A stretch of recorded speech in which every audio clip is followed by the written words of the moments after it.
professor. Again, I'm apologizing for not using Yubo, but I'm just going to upload this to YouTube this time, so it'll be less of a problem.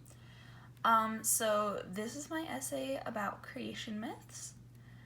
Yourdictionary.com defines a creation myth as a symbolic account of the creation of the world universe in a particular culture, often involving a creator deity.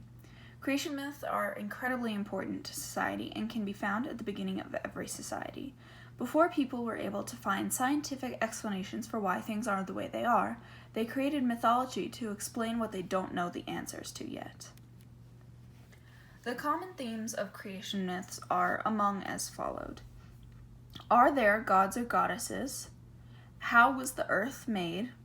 What is the moon-sun process, or how does the sun set in the evening and rise in the morning? How were humans made? And is there a heaven or hell or some kind of punishment thing for people? Some different examples of creation myths are the Christian creation myth, which is the best known one, the story of Adam and Eve in the Garden of Eden. The Greek creation myth, the story of Kronos and Rhea and their swallowed children. The Indian creation myth, Brahma creating the world and Vishnu preserving it. The Aztec creation myth, Ometeotli creating the world in the four directions.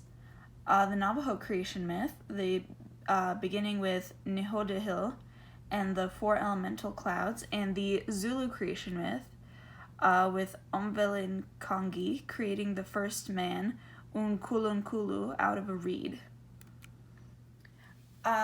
The two myths I'm going to be comparing today are the Christian myth of the Garden of Eden and the Greek myth of the beginning of the world.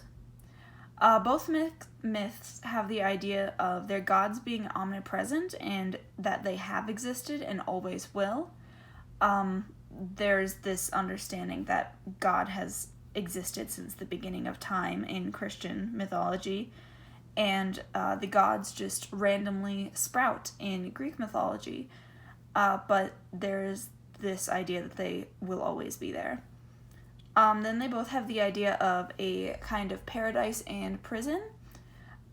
In Christianity, it's heaven, purgatory, and hell. And in Greek mythology, it's Olympus, the Elysian Gardens, and Tartarus. The difference between these myths, though, is in the Christian myth, God worked for 6 days to create the earth, while in the Greek myth, Chaos and Gaia procreated, which created the earth. In Christian myth, this is a monotheistic religion where Christians believe in one God, and that is just God. The Greek mythology is a polytheistic religion where they believe in many different gods, specifically the 12 Olympians generally. In the Christian myth, God created humans by himself, while in the Greek myth, humans weren't created by the main gods and were actually created by Prometheus. Societies have these common questions. Studies show that toddlers ask up to 300 questions a day, and one author posits that kids ask an average of 40,000 questions from the age of 2 to 5. Early societies were very similar to toddlers, as they didn't have the answers to questions, as they wanted to know the answers to questions they don't know yet. However, early societies didn't have a mother to answer their questions for them. So, because they didn't know the answers to these questions, they made up stories to try and explain how the world works until they could actually find an answer. As time goes on, and as society begins to get the real answers to questions we have myths for, such as learning that the Big Bang created the universe rather than a god, people began to become less religious. The more rational scientific answers there are to questions, the less people believe in the mythological answers. The advent of science was considered a threat to Christianity in particular, and many scientists were persecuted by the church, including Alan Turing, Galileo, and even Einstein. It's estimated that there are only 1 to 2% of the population in Greece that still believes in the ancient religion. Also, in modern years, there has been a decrease in the religious population and an increase in those who identify as agnostic or atheist. Mythology in modern day, whether it's a popular mythology, such as Christianity, or a more rare one, such as Hellenic polytheists, is disappearing. More people don't believe in God or gods than ever before, and this can often be attributed to the scientific and technological advancements of the last few centuries.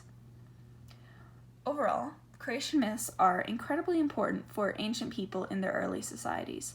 They gave these early societies a sort of answer in the form of a mythological story to the scientific questions they don't have the true answers for yet. Despite the fact that religion as a whole is becoming less and less popular, these stories have stayed with us for thousands of years. Whether people believe in them as religions or as simple mythology, these stories will likely stay with us forever and give us a way to look into the beliefs of societies before they were advanced. These are my references, and thank you for listening.